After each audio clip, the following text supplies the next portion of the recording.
Hello friends, welcome to our YouTube channel. Friends, in this video I will tell you about does have dual sim support or not. Let's find out in this video friends. So let's start the video. So first you have to open your settings, and you can open your sim tray or you can go to the settings.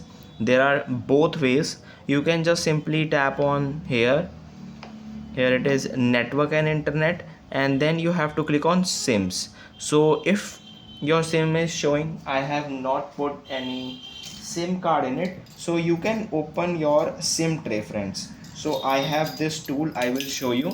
So this is the tool, this is the sim tool ejector. You have to just simply eject the sim tray, and just like this, and you can see it's having dual sim. Yes, so you can put any sim.